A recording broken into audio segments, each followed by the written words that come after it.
Prvý májový víkend 3. a 4. mája sa v Lazoch pod Makytou uskutočnilo úvodné podujatie tohtoročného seriálu medzinárodných majstrovstiev Slovenskej republiky v triale, od tých najmenších až po tých najskúsenejších. Podujatie je zároveň zaradené do kalendára podujatí motocyklovej asociácie MACEC 2014.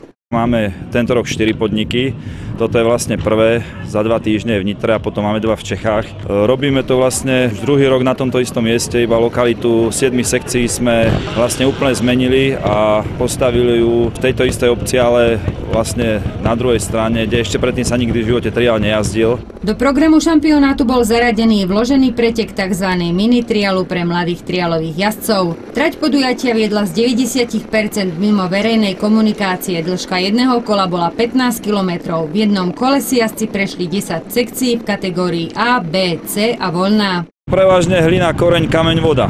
Je to také, tuto je len umelá z dreva, ostatné všetko prírodné, takže väčšinou kameň a mokrý, lebo zapršalo. Takže je to dosť ťažké, náročné na techniku. Jazdci zatiaľ si to chvália, že to tam je ťažké, náročné, ale bezpečné, takže dúfam, že to dopadne dobre. Po minuloročnej vydarenej akcii sa tento rok prihlásilo aj viacero zahraničných jazdcov. To nás najviac prekvapilo, že už včera prišli Lotyši, malo by ich byť tuším 11 jazdcov, čo sme vôbec s nimi nerátali. Oni sa len informovali, písali nám nejaký mail, že by sa prišli pozrieť a to. Tak nakoniec prišli v hojnom počte. Potom sú tu Češi, tých je síce málo, lebo majú náš termín sústredenie a ešte nejakí Poliaci sú tu. A samozrejme naši jazdci. Domáci jazdec Peter Vrának nesklamal, vo svojej A kategórii zvíťazil v obidva dni.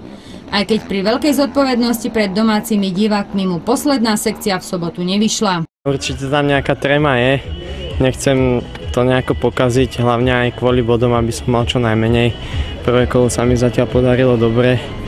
Uvidíme, ako sa bude ďalej vyvíjať aj počasie, hlavne aby nezapršalo a mohlo by to byť celkom dobré, ak to pôjde takto ďalej. Táto posledná sekcia ti asi nevyšla podľa predstav.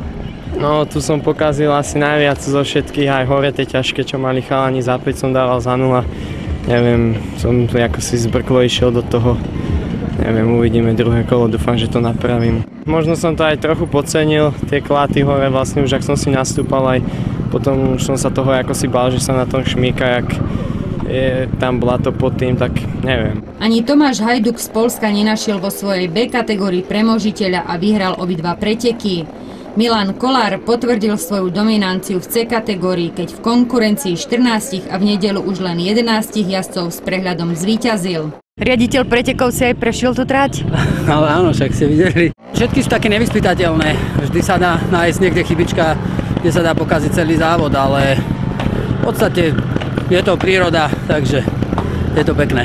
Pomáhali ste aj pri stavaní tej trati? Ani moc nie teraz. Nebol som.